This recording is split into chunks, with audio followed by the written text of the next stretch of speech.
Olá, sejam todos muito bem-vindos. Aqui Léo Soares, entrevistador do canal Operação Policial, e hoje à frente do quadro Investigação Criminal para trazer mais informações sobre a maior chacina do Distrito Federal, ela que vitimou 10 pessoas do mesmo núcleo familiar.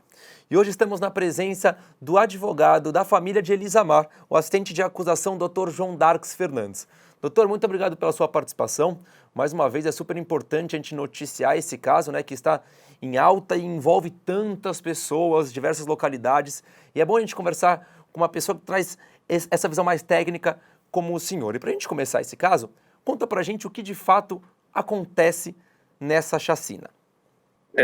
Então, nós somos contratados pela família da senhora Elisamar, bem como seus respectivos filhos, Rafael, a Rafaela e o Gabriel, que foram vítimas dessa crueldade aí, praticada por esses assassinos.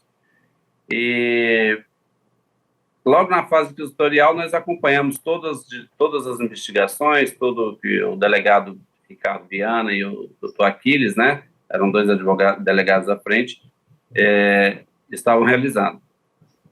O momento processual oportuno, por exemplo, a assistência à acusação, ele só é após o recebimento da denúncia, razão pela qual a gente ficou um pouco limitado. Naquele momento a gente conseguiu sim fazer apontamentos no inquérito, conseguimos ver os depoimentos, interrogatório dos acusados, mas nós não poderíamos, por exemplo, tornar público sob pena de trazer prejuízo para as investigações. E não é o objetivo nosso, que estamos pela assistência à acusação. Então, nós estávamos mais limitados naquele momento. Ao concluir o inquérito policial, a autoridade policial, ele concluiu o inquérito policial no prazo legal aí de 10 dias, previsto no artigo 10 do Código de Processo Penal. Diga-se de passagem, fica aqui nos nossos elogios, pela competência da autoridade policial, que nós temos um prazo aí, veja um crime tão complexo quanto esse, tão complexo, com várias vítimas, com concurso de agentes, de vários agentes, e a autoridade policial tem apenas 10 dias para concluir, sob pena de gerar até a possibilidade de um excesso de prazo para colocar as pessoas em liberdade. Aí ele concluiu nesse prazo aí. Nosso código, em que pese as reformas que já aconteceram no Código de Processo Penal, esse prazo não foi revisto. Então, nós temos um código extremamente arcaico, de 1940, entrando em vigor em 1941, que faz com que a autoridade policial realmente fique enfocada para trazer o esclarecimento logo integral de plano para a sociedade. Então, ele faz o que é possível, e diga-se de passagem, fez um excelente trabalho, trazendo essa motivação preliminar, concluiu o inquérito, remeteu ao Ministério Público, que tem mais um prazo extremamente focado, 5 dias para oferecer a denúncia. Eu recebi o doutor Natan, que é o promotor responsável por esse caso, aqui na vara do Tribunal do Júri da Circunscrição Judiciária de Planaltina DF, ele, com a sua equipe, obviamente ali, no prazo, também conseguiu oferecer a denúncia. A denúncia foi recebida nos seus termos, na sua integralidade, não houve declínio de competência, firmou-se a competência, e o doutor Tassiano, que é o juiz presidente do Tribunal do Júri aqui, determinou a citação dos acusados. Determinou a citação dos acusados. Eu estou falando primeiro sobre a questão do procedimental, do que acontece no processo em si, para que as pessoas possam entender, para que vocês possam entender quais são os passos que estão sendo tomados pela Justiça. Certo. Então, foi um bom trabalho pela polícia. Isso não quer dizer que não existem diligências complementares e que não possa, inclusive, ser instaurado novo inquérito, aparecendo uma nova autoria. Isso não quer dizer que ele não possa fazer isso. O Ministério Público também, o dono da ação penal, porque trata-se de um crime de ação pública incondicionada, ele também está fazendo as investigações que lhe cabe ali no curso da ação penal. A denúncia foi oferecida, obviamente, já preenchendo os requisitos aí autorizadores por recebimento, que seria os indícios de autoria e a prova da materialidade, previstos aí também no artigo 41 do Código de Processo Penal, tanto que o juiz recebeu e determinou a citação dos réus. O próximo passo agora da procedimental é que os réus, uma vez citados nos termos do artigo 406, que aqui é um rito especial, o rito do Tribunal do Júri, ele tem duas fases. Uma vai até a fase de pronúncia, ali do 413, do Código de Processo Penal, e outra até o julgamento em plenário. A gente explica isso mais adiante. Então, eles vão ter 10 dias para oferecer a primeira defesa do processo. Essa primeira defesa do processo chama resposta à acusação. Oferecida essa defesa, o juiz vai, né, no rito do tribunal do júri, ele não vai entrar no mérito. O mérito só entra ao final da primeira fase. Ele vai apenas analisar eventuais preliminares, pré-faciais, que eventualmente tenham sido suscitadas pela defesa. Né? Superado isso, ele vai designar a audiência de instrução e julgamento. Quando existem vítimas vivas, né, quando é caso de crime tentado, essas vítimas são ouvidas, né, nessa instrução de julgamento, aqui não é o caso, então serão ouvidas testemunhas, peritos, feitas acariações, se necessário for, e ao final nós teremos o interrogatório dos réus, né? O interrogatório dos réus. Durante esse interrogatório pode ser que surjam outras pessoas que são provas testemunhais, alguma coisa do tipo. Se surgir novas pessoas, os termos do artigo 189 do Código de Processo Penal, a defesa pode, o assistente de acusação, bem como a defesa, bem como o Ministério Público, pode requerer que essas pessoas, que seja designada nova audiência para ouvir essas pessoas. Transportado isso, nós teremos a fase de requerimento, que é exatamente essa, que você pode requerer a oitiva de novas testemunhas, esclarecimentos dos peritos, né? E findando-se essa fase de requerimento, nós teremos a última defesa da primeira fase, que se chama alegações finais. Essas alegações finais, ela vai ser apresentada pela acusação e pela defesa, nessa ordem, exatamente, sob pena de nulidade. Após essa defesa, essas alegações finais, o juiz togado, e aí ainda estarão sendo julgados até esse momento pelo juiz togado, né, o juiz de direito, submetido ao crivo do concurso público e tudo, ele vai tomar algumas providências. Primeiro, se houver indícios e prova da materialidade, o que já está vastamente comprovado nos autos, ele vai pronunciar os acusados, né? Ele pronuncia os acusados, mandando-os a julgamento perante o tribunal do júri, o tribunal leigo, né? A sociedade vai julgar essas pessoas.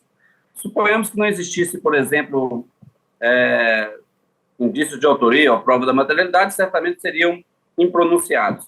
Existia a possibilidade também de serem absolvidos sumariamente, o que não é o caso, exatamente a hora que ele observa a questão da resposta à acusação, o mérito daquela que nós falamos anteriormente, o mérito daquela resposta à acusação, do artigo 406. Então, não é o caso também, e também ele poderia dar definição diversa, né, definição jurídica diversa da acusação e desclassificar o crime, né, para crime mais grave ou para crime menos grave, o que eu entendo que também não deve acontecer. A denúncia foi muito bem formalizada, ela está realmente muito bem feita, a classificação das condutas correta pelo Ministério Público, então acredito que isso não vai acontecer.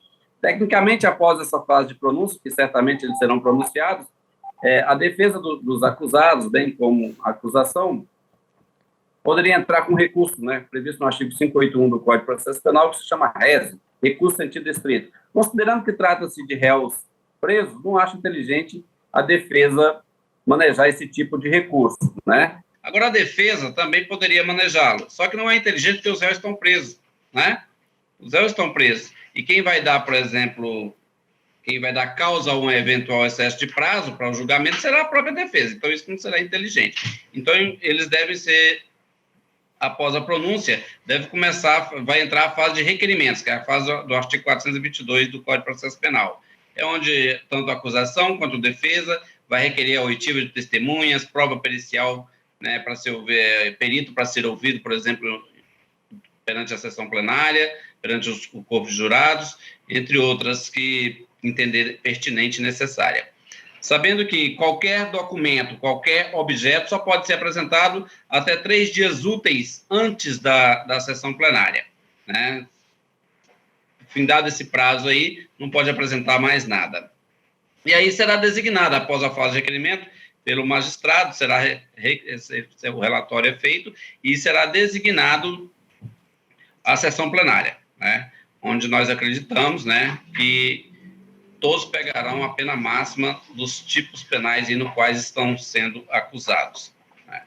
Então, o procedimento do Tribunal do Júri é esse, é o que vai acontecer desde a fase inquisitorial, né, que foi a fase de onde foram presos temporariamente, presos em flagrante, Nós, ao tomarmos agora, ao sair o sigilo, nos surpreendeu também, porque já tem uma pessoa, um advogado, diga-se de passagem, é a prerrogativa do advogado, né, tentando o relaxamento da prisão do Carlos Henrique Alves da Silva, que é o galego, né?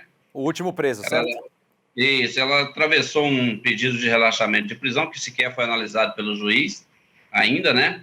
Porque ela entende que, após segundo a informação consta da petição, da peça vestibular, né, desse pedido de relaxamento, a nobre causídica entende que teria ocorrido um excesso de prazo e o cliente dela, nesse caso, estaria sofrendo constrangimento ilegal, uma vez que ele não teria, por ter sido preso em flagrante, não teria sido apresentado na custódia, no prazo legal de 24 horas previsto aí no artigo 310 do Código de Processo Penal. Esclareço isso, explico isso. Porque quando a pessoa, de fato, é presa em flagrante, a lei ela traz um prazo para que a autoridade policial, para que ela seja apresentada à custódia, né? E esse prazo ele é fatal, realmente é de 24 horas, esse prazo, para que ela seja submetida a uma audiência de custódia. Não sendo, o advogado pode sim manejar, obviamente tem que se rever também a questão da complexidade do caso, né, para eventual dilação de 1 ou 2 dias, aí o advogado poderia, em tese, manejar esse pedido de relaxamento de prisão. No nosso humilde entender, entendo que a pretensão defensiva, ela não encontra amparo legal no ordenamento jurídico e por mais de uma razão. Primeiro que é o seguinte, ela se confunde a defesa em falar que o Carlos Henrique foi preso em flagrante. Primeiro que ele não foi preso em flagrante. Ele foi preso por uma ordem de prisão temporária. Tá? E essa questão da prisão, a prisão temporária é decretada quando ela é imprescindível para as investigações. E, notadamente, não precisa nem ter feito o curso de direito, que era imprescindível para as investigações que as pessoas que o nome saíram ali fossem presas. Nós estamos falando do assassinato de 10 pessoas de uma única família. Um absurdo. Então, a advogada equivoca-se nesse sentido, tá? Com respeito que é devido, né, ao defensor, a gente respeita o trabalho, mas equivoca-se o pleito defensivo, porque ele não foi preso, como eu disse, por prisão em flagrante, sim por prisão temporária. E a prisão temporária, por seu turno, nos crimes comuns, nesses crimes comuns, ela tem um prazo de 5 dias, prorrogáveis por mais 5, podendo ser convertida essa prisão temporária em prisão preventiva, desde que presentes os requisitos autorizadores da segregação cautelar, que são aqueles elencados ali no artigo 312 e 313 do Código de Processo Penal. Muito bem. Só que, nesse caso, ainda tem mais um agravante. A prisão temporária não foi decretada por um crime comum. O Carlos, né, o Carlos Henrique, ele está denunciado por homicídio qualificado. E homicídio qualificado, à luz da Lei 8.072 de 90, ele é um crime hediondo. Sim. Nos crimes hediondos, a prisão temporária, ela pode durar até 30 dias. Ok? Prorrogáveis por mais 30. E, ao final, ter o quê? Ela pode ser convertida em prisão preventiva, que não tem prazo limitado. Sim. E foi exatamente o que aconteceu. Certo? Nós aí, da prisão dele foi no dia 25/1, tá? Do Carlos Henrique, e aí, diga-se de passagem, ele foi dado voz de prisão na delegacia, por quê? Porque ele tinha uma prisão temporária contra ele, certo? Até agora não encerrou, até o pedido da advogada, não deu nem uns 30 dias. Sim. Nem uns 30 dias. Então, está totalmente legal a atuação da polícia, a atuação do judiciário, a atuação do Ministério Público. Não há que se falar em excesso de prazo, como quer fazer crer o pleito defensivo em favor do Carlos Henrique Alves da Silva. Inclusive, diga-se de passagem, o juiz, né, competente, já converteu a prisão temporária em prisão preventiva, tanto a dele quanto do Carlomán. Então, nós não temos dúvida que eles vão ser julgados presos. Né? Não existe a mínima possibilidade dessas pessoas jurídicas, e isso eu estou falando à luz do Código de Processo Penal, né, que é a matéria que nós fizemos especialização, e não existe essa possibilidade de serem julgados presos, soltos, né, serem libertados. Com todas essas informações processuais, os próximos passos, as prisões temporárias sendo convertidas em preventivas, a gente pode dizer que, provavelmente, com o desenrolar rápido dessa situação, desse processo, nós teremos, em breve, novas informações do caso. Sim, sim, não há dúvida. Então, porque com o oferecimento da denúncia que eu falei lá atrás, foram arroladas 21 testemunhas. Seriam ouvidas. Não vou falar o nome das testemunhas, até por questão de segurança, né, dado da gravidade concreta do crime. Essas pessoas, elas tanto têm que permanecer presas, só para fazer mais um adendo do que eu estava falando, que ainda que elas não fossem portadoras de maus antecedentes, ainda que fossem tecnicamente primária, à luz da jurisprudência pacífica do STJ, pelo modus operandi, a gravidade em concreto do crime, isso por si já se justificaria pelo abalo à ordem pública para manter essa agregação cautelar desses acusados. Tá? Só para a sociedade ficar tranquila que esses caras não serão soltos, entendeu? Positivo. Eles vão a julgamento preso. E como esse é um caso que envolve muita gente, mesmo que seja uma única família, mas são 10 pessoas desse mesmo núcleo familiar, eu quero que você conte para todo mundo, e isso é muito importante a gente frisar, porque de vez em quando confunde quem morreu primeiro, quem foi morto em tal localidade, quem foi morto em outra localidade, quais foram os corpos carbonizados. Eu quero que você elenque para a gente, através de uma linha do tempo, como de fato aconteceu essa chacina. Quem morre primeiro é a Elisamar e seus filhos, quem é morto primeiro é o Marcos Antônio, onde acontece cada caso, porque a gente percebe, né, de acordo com todas as informações que saíram na mídia, e esse é um caso muito quente, existe uma morte em Cristalina, existe morte em Unai, que já é Minas Gerais, existe morte no Distrito Federal, em Planaltina. Então conta pra gente esse mundo que envolve todas as informações da chacina. Por favor, doutor. O primeiro crime que acontece, depois dessa associação formada por Gideon, Horácio e Fabrício e Carlomán, é a morte do Marcos. Né? Eles vão até a chácara, essa chácara que seria, em tese, seria a motivação, e chegando lá, está na chácara o Horácio, está a Renata e a filha, né? A Gabriela. E o Marcos. E o Marcos, né? Certo. Só que ele vê um barulho e ele sai. Quando ele está saindo, ele se depara com o Carlomán, armado, né? Armado com um revólver calibre 38. Muito bem. Segundo o Carlomán, ele teria dado um chute, né? Uma banda que ele chama de banda lá. Nele ele não caiu. Ele deu a segunda vez, ele caiu. Quando ele caiu, ele colocou a lanterna na cara e ele disse que o revólver teria disparado, que nós não concordamos, obviamente, né, a acusação, né, o Ministério Público, né, e aí ele deu um tiro na nuca do Marcos. Um tiro do Marcos. Deu um tiro na nuca do Marcos. Muito bem.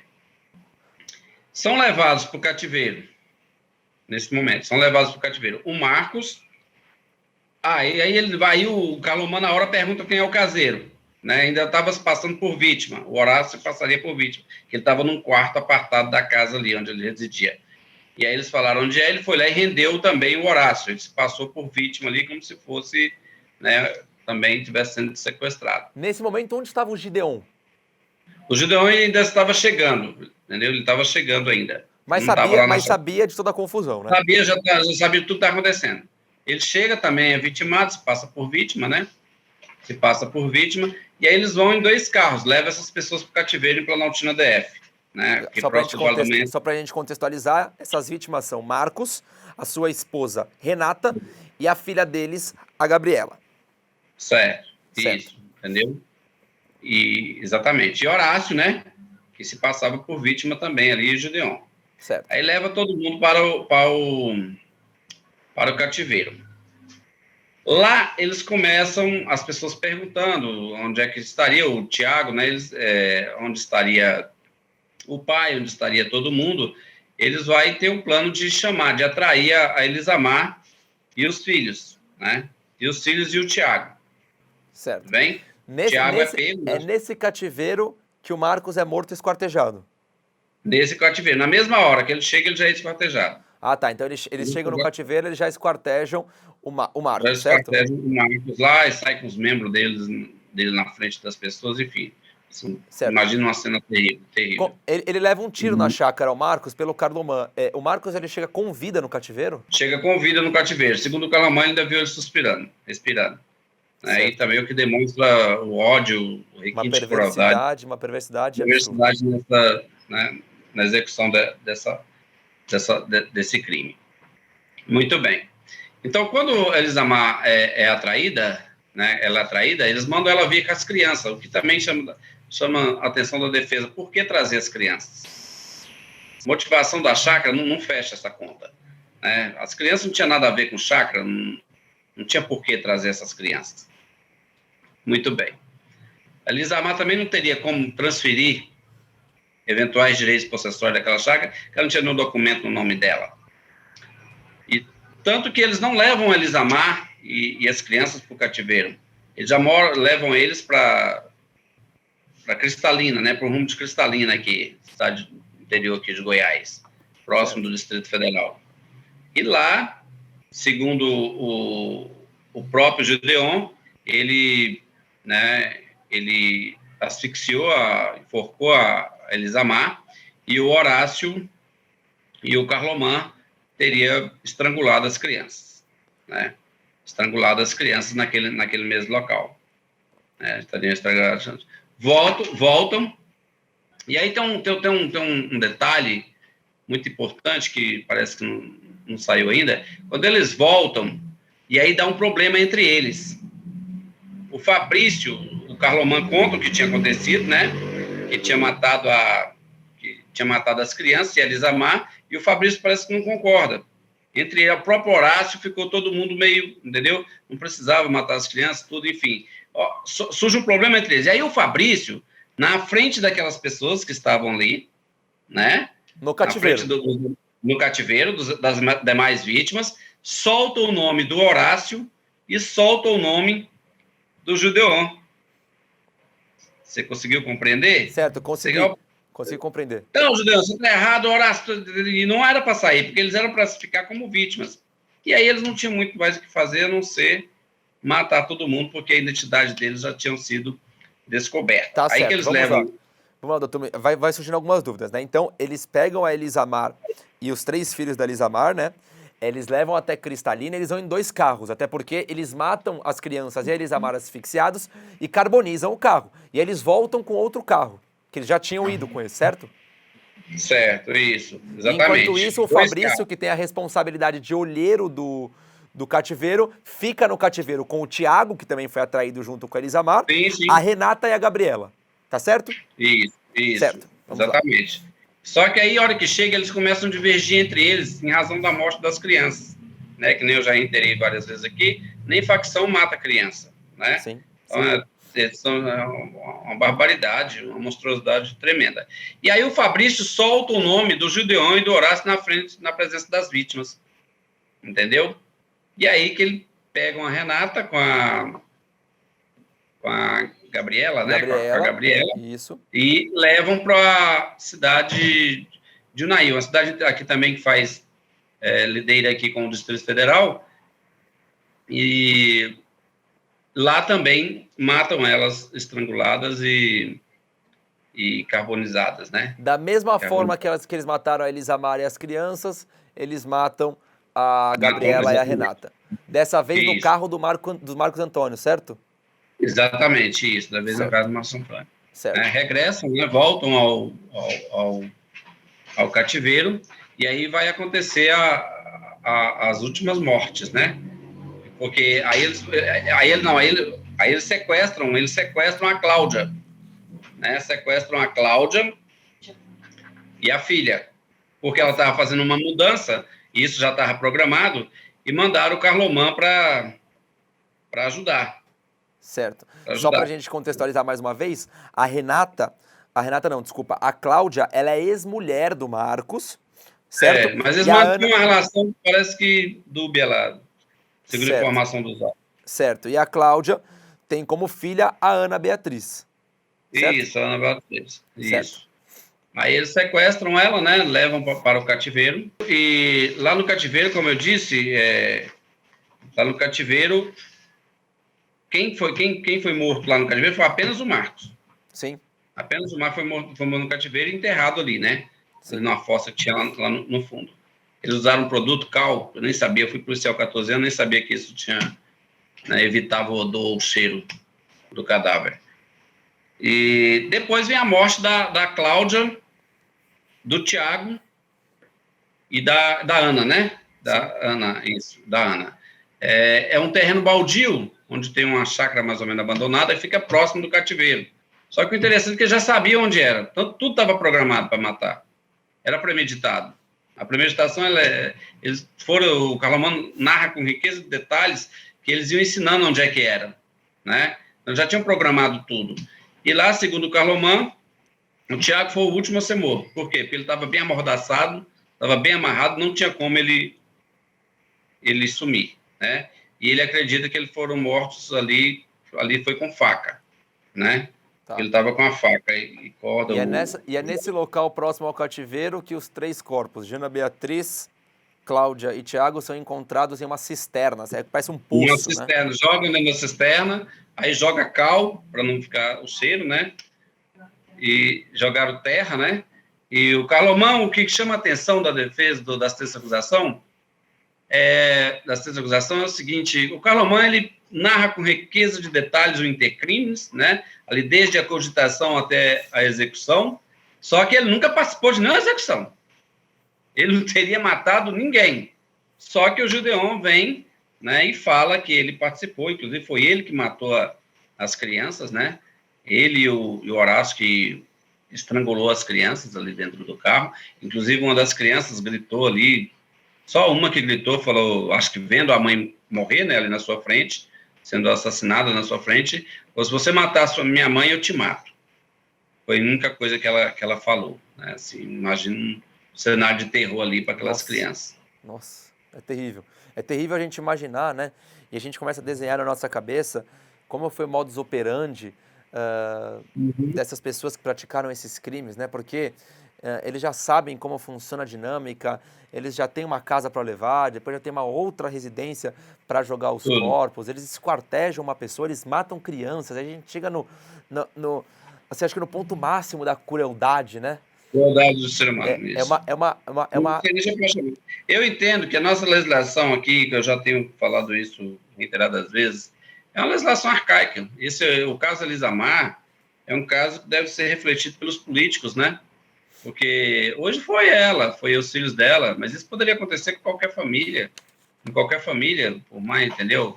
Ela era pessoa de bem, entendeu? Ali tinha muitas pessoas de bem, que nunca tinham se envolvido com o submundo do crime, vivia trabalhando, tinha salão.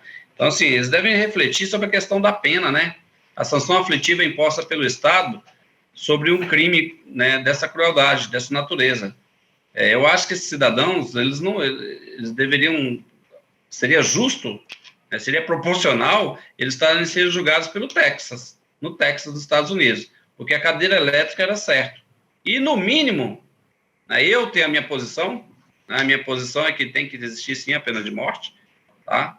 Quem for com ferro, fere, com ferro será ferido, mas, obviamente, respeitando o devido processo legal, né, respeitando, obviamente, o contraditório e a ampla defesa.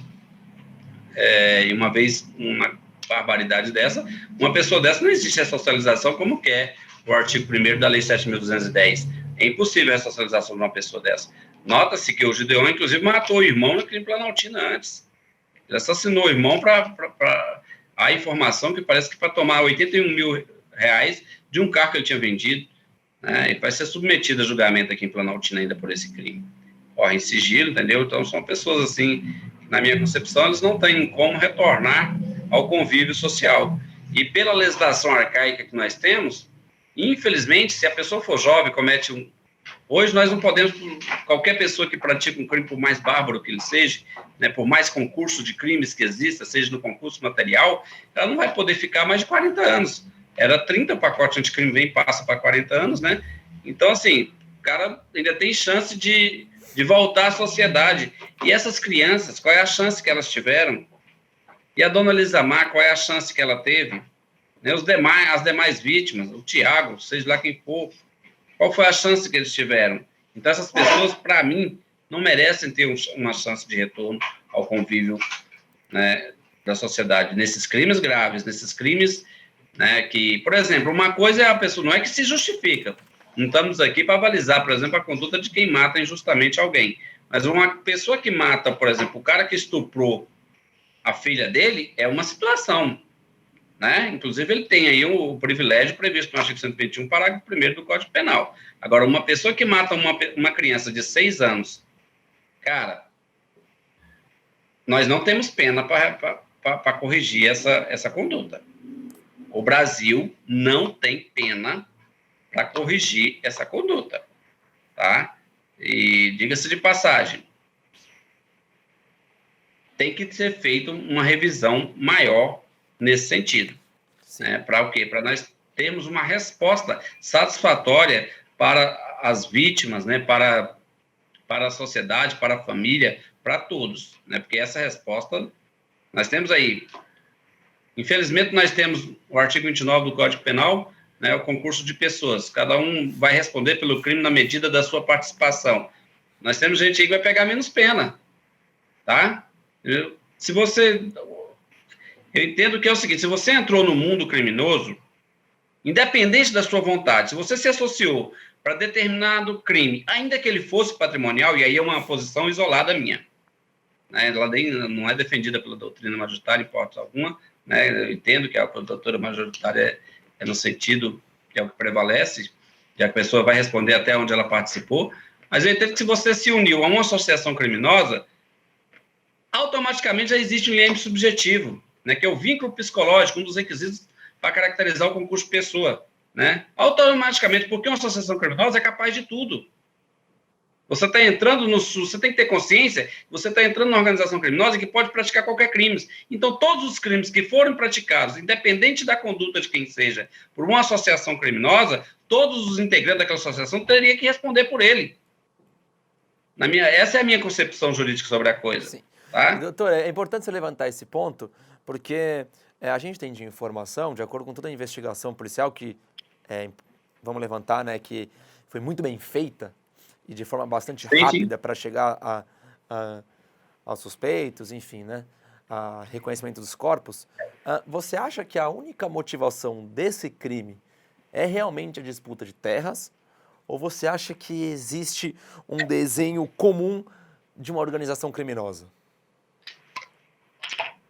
Pois é. É bem complicada essa questão, mas a gente tem, por exemplo, nos autos, nós temos aqui informação, acho que não está nos autos. O Carloman, por exemplo, ele diz que ele não foi batizado numa facção criminosa em razão de ter demonstrado fraqueza.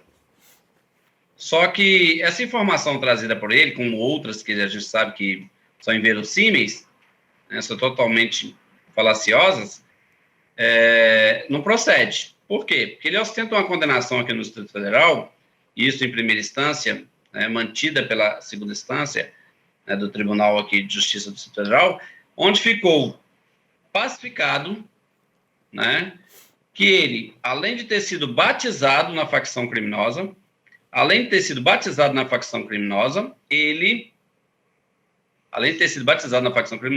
ele participou efetivamente dessa associação, dessa facção.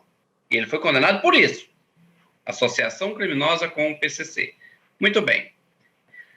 Pela experiência comum, empírica, não vamos falar nem tecnicamente, né, nem cientificamente comprovada. Analisamos o caso concreto. Vamos analisar o caso concreto. Objetivo central. Chácara. Uma chácara que o Gideon e o Horácio sabiam que não era do Marcos. Vamos começar a pontuar por aí? Sabia que não era dele. Eles sabiam que não era do Marcos? Sabia que não era do Marcos. Ele sabia que ele pegou uma sessão de direito de um caseiro. Que veio de um caseiro. Caseiro não é dono de nada. Exatamente. Eles queriam fazer o seguinte. Eles sabiam que o Marcos estava fazendo ali um estelionato contra os verdadeiros proprietários. É o invasor, eles sabiam. Né? É o invasor. Então, não tem como você vender por 2 milhões, e aí eu vou divergir nesse ponto, uma invasão. 2 milhões você vai vender uma posse mansa e pacífica. Mas sabendo, possuidor, todo aquele que tem alguns poderes inerentes à propriedade, usar, gozar, reivindicar, ótimo, não é a situação jurídica. Tudo bem. Né? Mas como é que o Marcos poderia transferir com tranquilidade aquele imóvel para alguém se existia uma ação contra aquela... É o primeiro ponto. Né? Que é a ação de reintegração de posse. Por conta da família Ávila, que são os proprietários daquele terreno. Exato. Segundo ponto crucial, na minha concepção, após o Marcos ser baleado ali, mesmo que ele sobrevivesse, um tiro na nuca, ele não conseguia ir assinar em lugar nenhum qualquer transferência do imóvel. Ele não estava sendo preso, não estava sendo sequestrado para transferir a propriedade? Não era esse o objetivo? Transferir a propriedade. Os demais não seriam mortos porque seriam herdeiros? Não é esse o ponto central que veio à tona lá no começo? Tá. Mas como é que ele ia transferir? Morto. Justifica para mim, por exemplo, por que morreram os demais, sendo que a chácara não poderia mais ser transferida? Qual é a razão? Eu vou levantar um Na ponto. hora daquele homicídio, que pese a monstruosidade do Gideon, a gente já sabe, nós temos ali pessoas que é faccionado, que estava no meio do crime. Que é o Carlomã. Que é o Carlomã. Então, as ordens de matar ali, eu não vejo ela isoladamente com o Gideon. Não que ele não tenha participado intelectualmente do crime, tá? Efetivamente ordenado, também concordado com ele. Mas é algo muito forte, entendeu? Algo muito forte. Por quê? Se o Marcos não estava mais vivo, o objetivo principal não era possível mais juridicamente, que era a transferência do imóvel, né? Para que matar todos da família? Qual a razão de matar todos da família? Essa conta não fecha. Depois nós vemos com um problema que o Gideon mais o Horácio teria descoberto que o Marcos iria matá-los, né? Iria matá-los. Porque não sei se eu já falei isso, a chácara estaria sendo vendida para o irmão do Marcos e o Marcos queria matá-lo. Por isso, sem a autorização dele, seria vendido. E aí ele chamou o Gideon e o Horácio para matar o irmão. Calma aí. Mais então, aqui a gente tem uma informação importante. Então, vamos lá. No início de tudo, antes de qualquer acontecimento, o irmão do Marcos iria comprar a chácara. É isso? Não. O irmão do Marcos estava vendendo a chácara a um terceiro sem autorização do Marcos. E o Gideon chegou no local e viu. Nossa, então a gente tem assim, uma disputa de uma terra que não são deles, mas que estão brigando entre eles mesmos. Ou seja, entre eles mesmos. O Marcos não é dono da terra, o irmão do Marcos não é dono da terra, o Gideon muito menos, o Horácio muito menos, e aí eles brigam entre si para ver quem vai ficar com uma terra que não é de nenhum deles. É isso que não me entra na cabeça. É isso que eu fico pensando, né?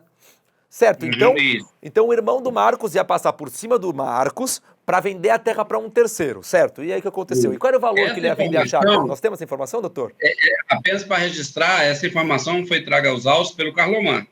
Certo. Tá? Tudo que aconteceu. Inclusive o Gideon, ele fala também parcialmente sobre essa situação, que ela de fato aconteceu. Então o Marcos, ele chama o Gideon e chama o Horácio para matar o irmão. E mais um comparsa, que era muito amigo dele, eu suponho, né?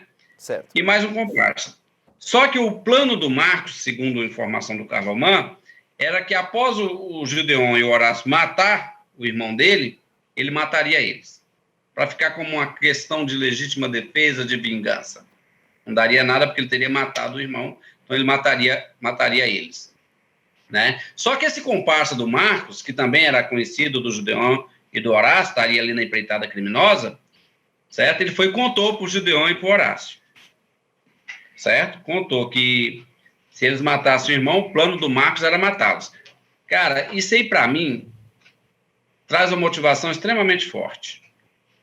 Imagina a cabeça do Gideon e do Marcos ao matar toda a família.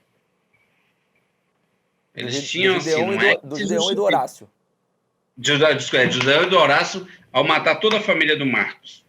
Isso justifica, não é que justifica, isso é uma motivação, a palavra adequada seria essa, para o requinte de crueldade. Inclusive para esquartejar o Marcos. Esquartejar o Marcos, matar os netos. Porque qual é a justificativa de chamar, só porque ela estava falando aqui? Todo mundo ia falar. A família não era composta apenas por 10 pessoas. Tem demais filhos, tem outros filhos da Elisamar que são maiores de idade. Não fecha essa conta. Não fecha essa conta. Entendeu? Exatamente. Inclusive... E por que eles não mataram a mãe? Por que eles não mataram a mãe do Marcos, que seria uma herdeira? Exatamente. Tá? Dizem que é porque ela estava viajando, não estou vendo essa informação aqui nos autos. Tá? Não vi ainda essa informação. Então, assim, essa conta não fecha.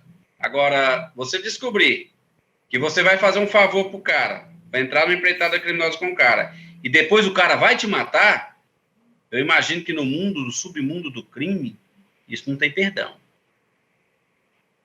E, ademais, quando você está tratando de pessoas extremamente perigosas. Não, e a facção criminosa tem a lei própria, vamos chamar assim, em relação a matar crianças, né? Exatamente. É o famoso tribunal do crime, né? Tribunal do crime. Então, assim, eles não matam crianças, né? Via de regra, não mataria criança. Então, eu entendo que o Carlomán, ele feriu, inclusive, pode ter ferido, inclusive, o próprio estatuto do crime, né? Da facção criminosa, porque não tinha justificativa para matar essas crianças. A única pessoa que tinha ódio, se é que é verdade as informações, e eu acredito que seja, porque o Carlomán diz com riqueza de detalhes sobre esse problema da rixa entre eles, entre o Marcos, o Horácio e o Gideon, né? E o Gideon começa confessando. É que o delegado não explorou mais ainda. Eu vou explorar, em juízo eu vou explorar isso. Entendeu? Quando da instrução e julgamento eu vou explorar isso. Porque quem teria esse ódio para matar com tamanha crueldade seria o Gideon e o Horácio. Peraí, o cara ia me matar, vou acabar com ele, com a raça toda, ainda vou tomar todo... Não que não exista questão patrimonial, não é isso, entendam. Tá? Existe a questão... Eles uniram uma coisa se unindo à outra. Certo. Além de matar, além de uma vingança premeditada, teria também o objetivo patrimonial. Não há dúvida. Tá? Só que essa historinha de 2 milhões, que o Carlomán conta, ela é até verdade. Na cabeça do Carlomán, na cabeça do Fabrício, na cabeça dos demais envolvidos. Mas o Gideon e o Horácio sabia que aquela chácara não teria como vender por 2 milhões, porque ela era ilegal. Exatamente. Tinha ação contra ela. Exatamente. Não tem como. Exatamente. Tá? Não tem como. Certo? Então, eles podem ter plantado, é uma hipótese, eu estou falando dentro da metodologia da pesquisa científica, não estamos falando que está cientificamente comprovado, tá? Que eles plantaram essa ideia na cabeça deles, porque eles tinham tanto ódio, né, que eles, além do patrimônio, os 200 mil era certo, eles sabiam porque vendeu a casa, a Cláudia vendeu, eles sabiam que esse dinheiro ia aparecer. E é nesse ponto que a gente vai tocar depois que você... Só que eu acho que ele vai até aí.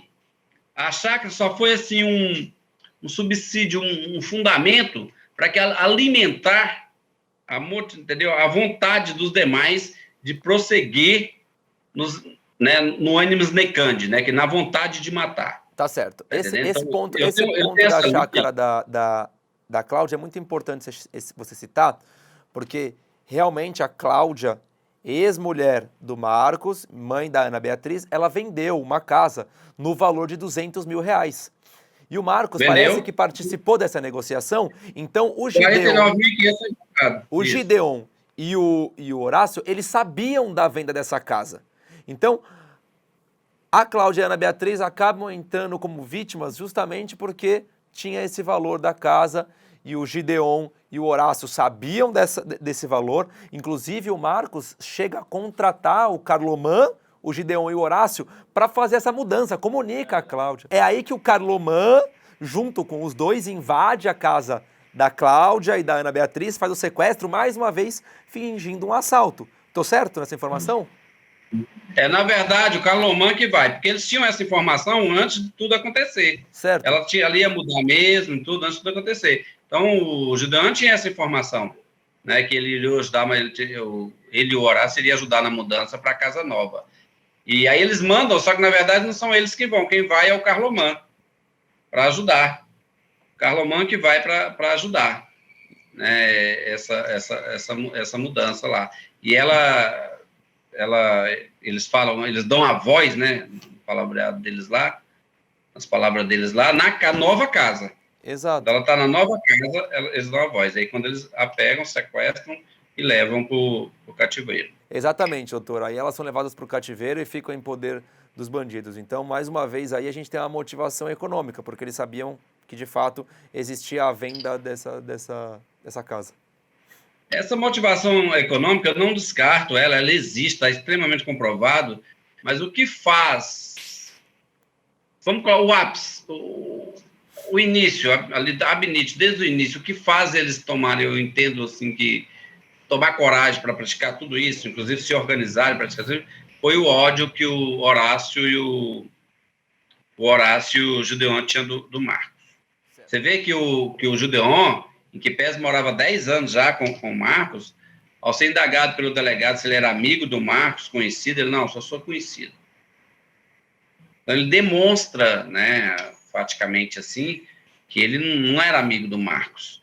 E por que ele não era amigo de uma pessoa que ele morava dentro da casa dele, trabalhava com ele há 10 anos? Exatamente.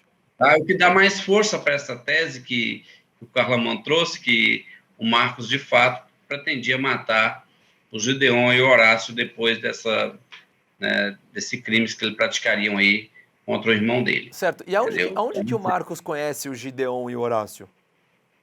Na cadeia. Na cadeia. Porque o Marcos, infelizmente, assim, ele era envolvido, né, com o submundo do crime, está nos autos. Eu não sou assistente de acusação dele.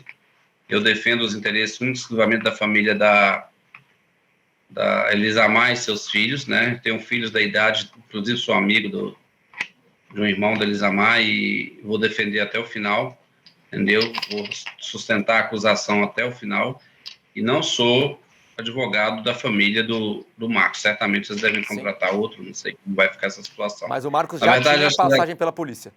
Já tinha antecedentes criminais? Já tinha antecedentes criminais. Entendeu? Então, assim, cara, se você for pegar, por exemplo, as possibilidades, as hipóteses do que pode ter motivado, de fato, isso aí você tem. Faccionado no meio, beleza? Você tem faccionado no meio, você tem vítima, presa isolada, que era metida no submundo do crime, né? Então, bom, quem está, por exemplo, mexendo com clonagem de carro, adulteração de carro roubado, pode muito ter envolvimento com outros criminosos mais perigosos. Mas quem que é essa pessoa? Não vou dizer. O Marcos. Ah, o próprio Marcos já... Entendi. É isso, entendeu? Então, assim, eu estou pegando uma linha assim para a gente imaginar as possíveis motivações, entendeu? Sim, sim. As possíveis motivações. Não é apenas aquela chácara. Aquela chácara, na minha concepção, é bem complicado. Eu tenho a minha opinião, né? A minha opinião é essa, que ela foi criada com motivação para o Carlomán. Né? Tanto é que o Carlomán, depois que o cara encontra 49.500 dentro da casa do Marcos, que a Cláudia tinha dado para ele. Eles dividem ali 10 mil para cada um, para o bandido. Ele fala, agora vai vir mais 500 mil? Faça o que for preciso. Né? Faça o que ele estava vendo o dinheiro, a coisa já aconteceria. Então, é uma motivação para isso. Mas, além disso aí, dessa chácara... Agora, a questão da casa da Cláudia, isso eu não tenho dúvida que foi uma motivação patrimonial, isso aí é uma motivação certa, né? Porque ela realmente vendeu a casa. Ela tinha o dinheiro. Tanto que passou 49.500 para o Marcos, né? Então, é uma motivação patrimonial essa aí.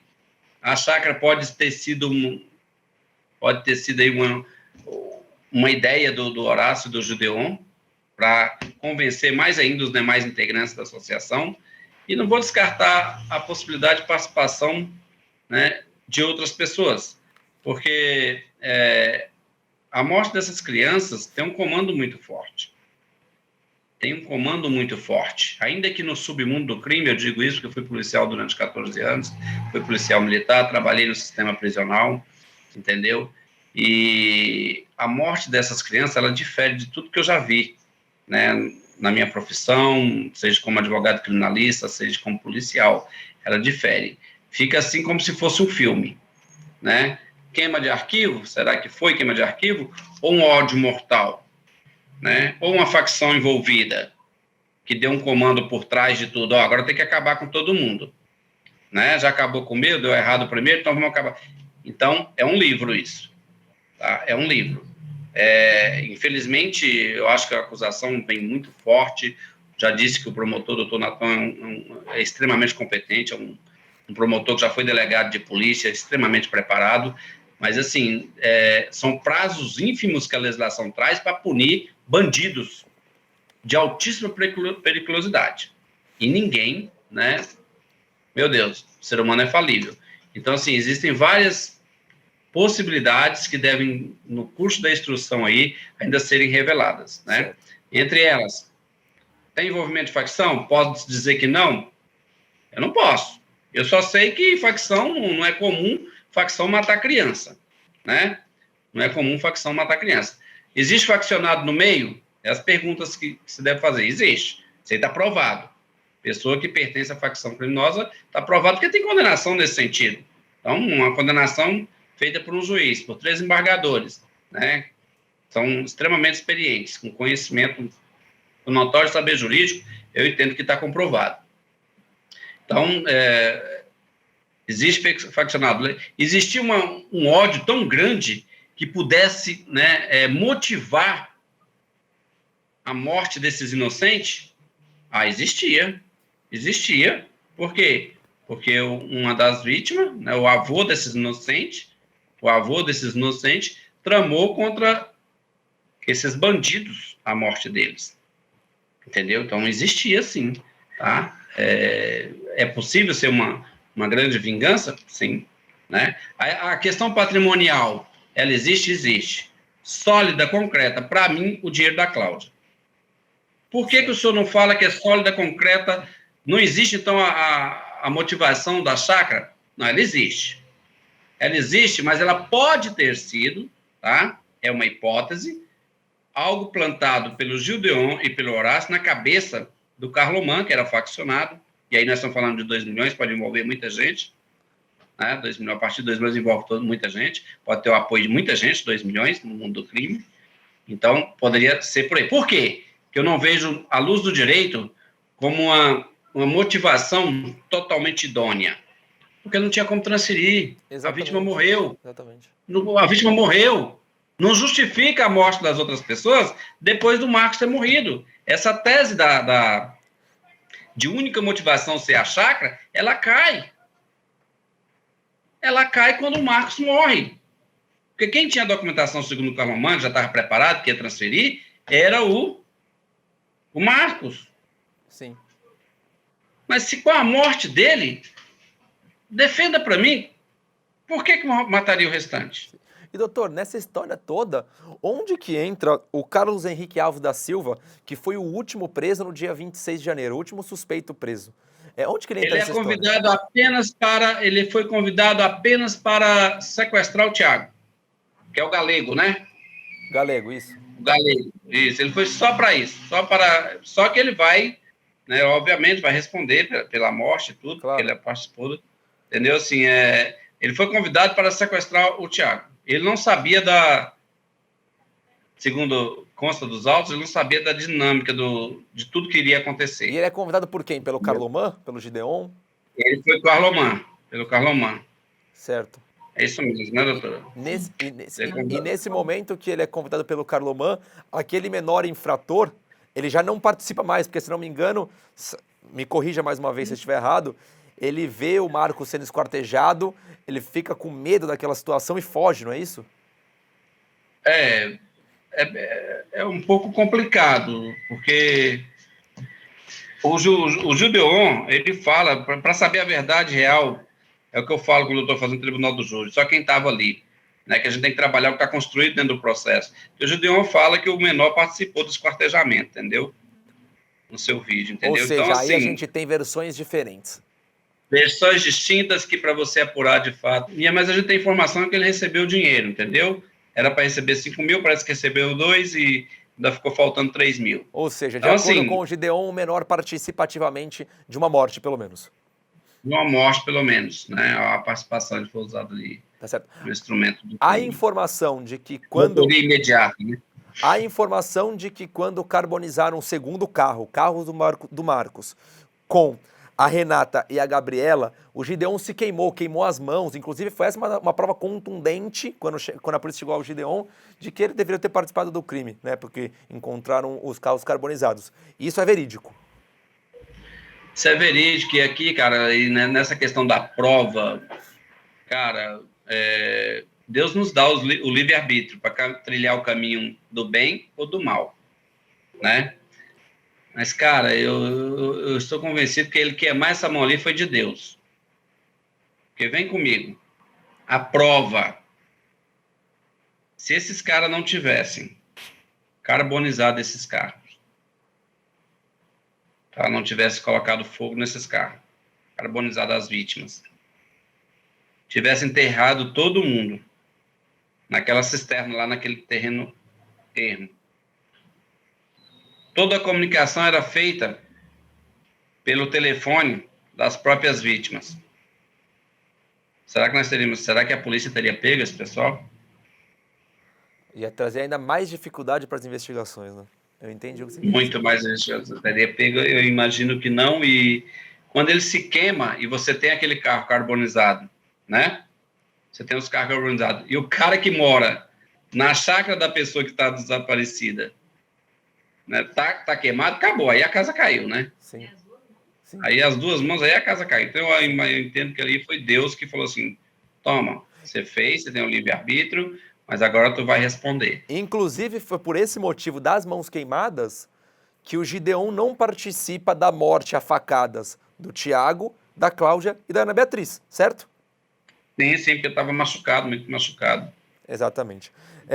Doutor, vamos lá. Agora vamos voltar. Eu quero voltar um pouquinho para a parte da chácara, porque isso intriga muito. E essa é uma informação que ela começa a aparecer no desenrolar das investigações, né? Essa chácara, ela de fato não era do Marcos. Ela sempre foi, desde 1982, da família Ávila, né? Inclusive, nós conversamos com o advogado da família Ávila, que está responsável pelo processo de 2022 pedindo a reintegração de posse, e eu quero entender como que essas pessoas, Marcos, Gideon, Horácio, Carloman, como que essas pessoas elas conseguiram o livre acesso a essa chácara, sendo que essa chácara estava dentro de um condomínio em Itapuã. E de acordo com o advogado, esse condomínio ele tinha guarita, ele tinha porteiros, câmeras de segurança. Como que eles conseguiram entrar nessa chácara? Existia um outro acesso por fora da estrada? Como que era isso?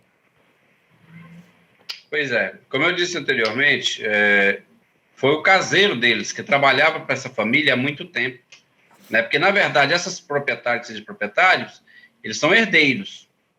Os proprietários já faleceram, né? Faz parte do espólio. Exatamente. Né? Enfim, foi o caseiro. O caseiro que já estava ali há muito tempo, o que ele faz? Ele alegava ter direitos trabalhistas, tá? Que trabalhava há muito tempo, passa uma sessão para outra que foi e chegou até o Marcos. Mas todo mundo sabia que o caseiro não era dono de nada. Você compreendeu? E aí é que eles têm um acesso tranquilo à chácara. Porque realmente quem ficava na posse, cuidando, era o caseiro.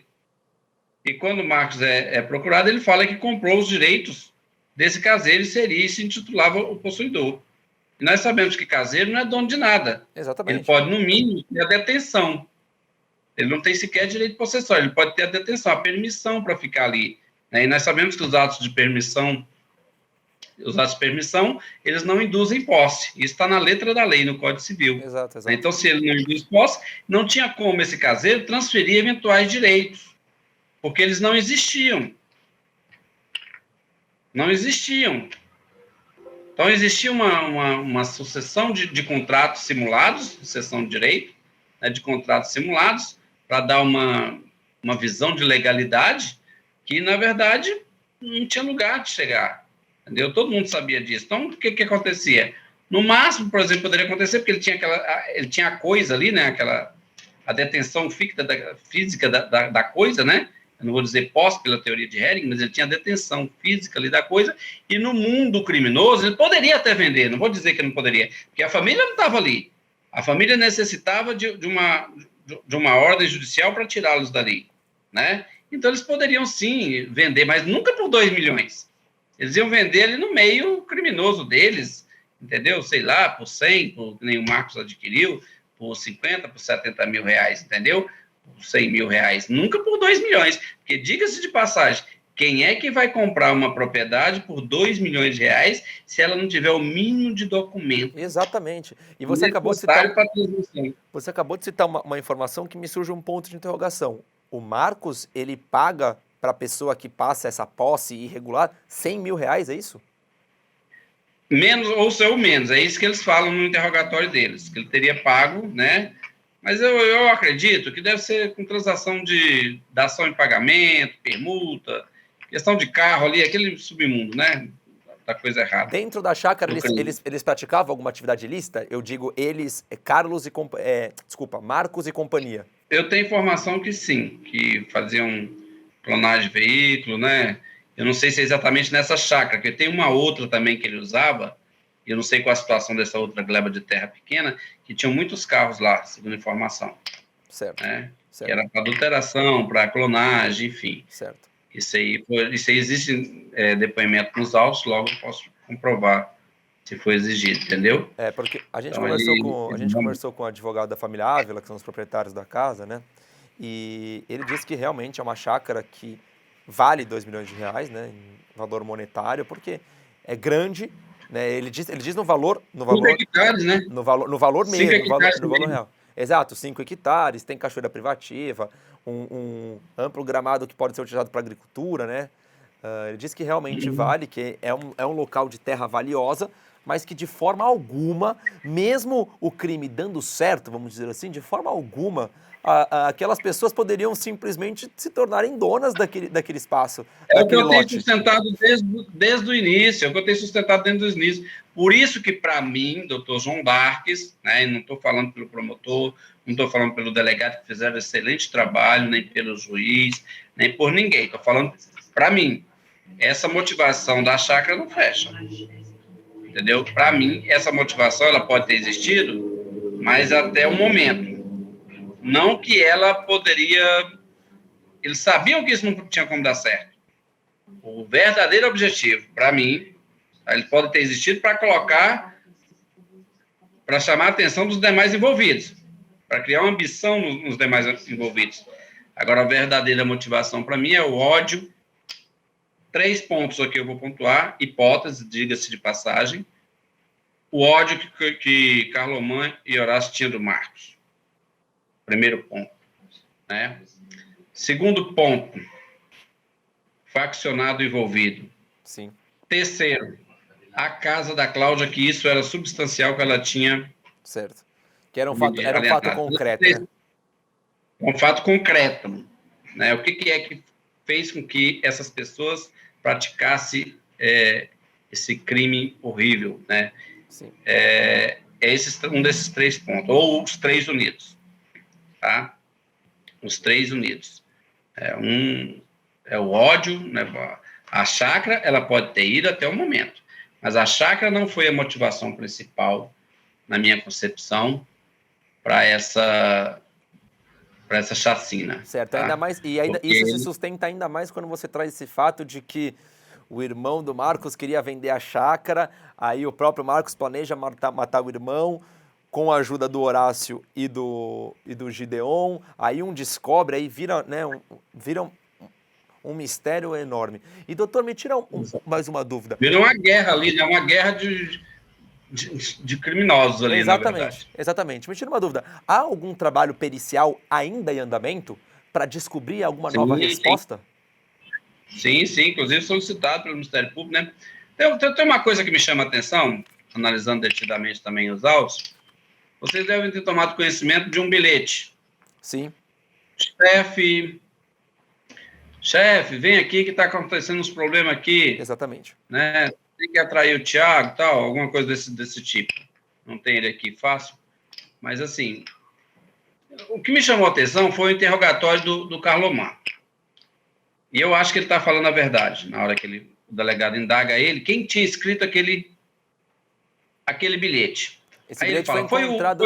Desculpa te interromper, esse bilhete foi encontrado no cativeiro, certo? Não, foi com o Horácio, né? Foi com o Horácio ou com o Gideon, salvo engano, mas foi com o Horácio. Certo. Mas, enfim. Veja bem. Aí ele fala assim, foi o Horácio que escreveu, né? o delegado. O delegado pergunta para ele, foi o Horácio que escreveu esse bilhete, né? Ele falou, não, doutor, essa letra não é do Horácio. A letra do Horácio é essa do lado aí, o senhor pode mandar fazer exame nessa desses bilhetes aí, nesses cadernos aí que foram encontrados lá no cativeiro. A letra dele é aquela lá, não é essa não. Ótimo. Então, quem foi? Foi você que escreveu isso aqui? Eu não, eu fui convidado para participar do crime. Não foi eu que sei, quem está comandando ali. Então, assim, não foi ele, não teria sido ele, e não teria sido o Horácio. E o Gideon, ao ser indagado, se teria sido ele o autor daquele bilhete, ele diz, não fui eu. Não fui eu, não sei quem fez esse bilhete. Sinceramente, só pode fazer o que o senhor quiser fazer, mas esse aí não fui eu. Ele, sendo réu, confessa. Cara, o exame grafotécnico ele é imprescindível. Porque, vem comigo, se não foi o Horácio, não foi o Fabrício, não foi o Gideon, não foi o Carloman, o Galego só participou eventualmente ali da empreitada criminosa, pode ter uma pessoa por fora, né? Mas um chefe. Mas o Fabrício, ele foi indagado? O Fabrício não, porque ele não teve acesso a esse, ele não tinha, assim, como ser o mentor intelectual do crime, né? Ele não existia motivação. O negócio dele era o instrumento patrimonial. Fabrício... O Fabrício, ele não poderia ter escrito esse bilhete? Pois é. Eu acho um pouco forçoso. Porque se ele estava no cativeiro o tempo todo... Ele estava no cativeiro o tempo todo, ele cuidava do cativeiro, ele não poderia ter escrito? É o que eu estou defendendo. Eu estou defendendo o seguinte, eu não posso falar que foi A, foi B ou não foi. Sim. Estou defendendo o seguinte, gente, nós temos aí um ódio, já está comprovado, né? Nós temos aí faccionado envolvido, nós temos briga de irmão com irmão, né? Nós temos briga sobre as terras, nós temos tudo isso. Nós temos que saber quem escreveu esse bilhete. E é fácil isso no direito processual. Basta fazer uma perícia grafotécnica dos 4. Se não foi os 4, tem mais gente. E depois, cadê o comparsa do Marcos? Que foi lá e avisou o Gideon e o Horácio que ia matar o irmão, lá na primeira história. Quem é esse comparsa? Cadê o comparsa? Cadê ele? Aí o Carlomão falou assim, eu não sei quem é, eu sei que ele tinha que ser muito amigo de todo mundo. Entendeu? Inclusive do Marcos. Você está conseguindo lembrar? Cadê ele? Cadê esse comparsa? Entendeu? Então, assim, tem muita conta que não fecha ainda. Tem que, na instrução aí, certamente, a gente vai conseguir esclarecer. Certo. Doutor, no dia 6 de fevereiro, a Justiça aceita a denúncia do Ministério Público. Os réus são acusados de mais de 100 crimes, né? Quando junta tudo. Sim, fazer ali o concurso ali material. Quando condenados, se condenados, essas penas podem chegar a quantos anos de prisão? A dosimetria da pena é bem complicado, porque é algo bem discricionário do julgador, né? Assim, ele tem uma previsão ali, a pena base é fixada nos termos do artigo 59 do Código Penal, mas ela tem o magistrado tem o poder, em que pese tem algumas dosimetrias, a dosimetria tem posição jurisprudencial, mas eu te falo aí, cara, que é coisa acima de 200 anos, muito tranquilo. Tranquilamente 200 anos, isso? Mais tranquilo. Muito tranquilo, 200, 300 anos, né? Tá certo. Tá entendendo? Certo. Muito tranquilo. Doutor, esquecemos de alguma coisa? Quer falar mais algum ponto específico, algum detalhe? Acho que é isso mesmo, tá tranquilo. Agora nós vamos passar para a parte processual, que é a parte da ação penal, né, que já foi recebida.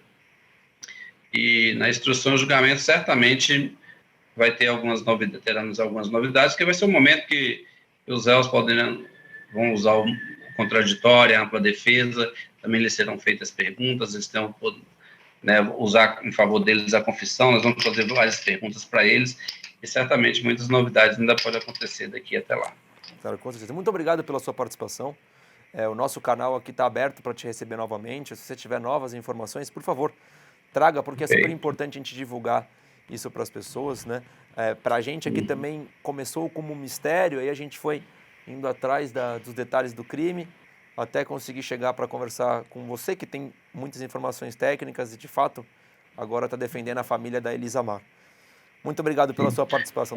Teve alguns canais de comunicação que tem algumas pessoas que querem falar no chat ali, entendeu? Estava se passando pelo meu escritório. Então, assim, eu não quero fazer propaganda, nada, mas assim, tem algumas coisas que talvez a pessoa pode passar por mim, entendeu? Então, eu sou o Dr. João Darks, né, sou advogado criminalista aqui no Distrito Federal. O Instagram do meu escritório é darksroriz.advocacia, né? Ponto advocacia, se não for isso aí, não sou eu, Certo. entendeu? Porque às vezes a pessoa pode falar num crime tão complexo desse aí, pode falar coisas que pode, inclusive, prejudicar a gente, né? Claro, até porque é um crime que tomou uma proporção muito grande, né? Sim, exatamente, entendeu? Certo. Então é isso. Doutor, muito obrigado pela sua participação. E a vocês que nos assistem, hoje eu conversei com o Dr. João Darks, ele que é o assistente de acusação, advogado da família de Elisamar, e esse é um crime bastante complexo, tomou uma grande proporção, é a maior chacina da história do Distrito Federal, e mais uma vez, para contextualizar, porque são vários nomes, vamos lá, 10 vidas foram ceifadas, 10 vidas da mesma família. São eles Marcos Antônio, Renata Juliene, esposa de Marcos Antônio, Tiago Gabriel Belchior, filho de Marcos Antônio e de Renata, Gabriela Belchior, irmã de Tiago e filha também de Marcos Antônio e Renata, Elisamar da Silva, esposa de Tiago, e os 3 filhos dela, todos menores de idade, crianças, são eles Rafael, Rafaela e Gabriel. Também Cláudia, ex-esposa de Marcos, e Ana Beatriz, filha de Cláudia. Os suspeitos que estão presos são Carlomã, Gideon, Horácio, Fabrício e Carlos Henrique Alves da Silva. A Justiça já aceitou a denúncia, feita no dia 6 de fevereiro deste ano. Os réus estão sendo acusados por mais de 100 crimes e as penas, como o próprio doutor disse, podem passar de 300 anos de prisão. Traremos mais informações desse caso para vocês, então fiquem ligados. Muito obrigado pela sua participação. As nossas redes sociais estão disponíveis, as redes sociais do Dr. João Darks também vão aparecer aqui no vídeo. E mais uma vez, temos aqui o nosso op@medialand.com.br. A nossa produção está de portas abertas para receber o que vocês mandarem. Muito obrigado, fico aqui e até a próxima. Tchau, tchau.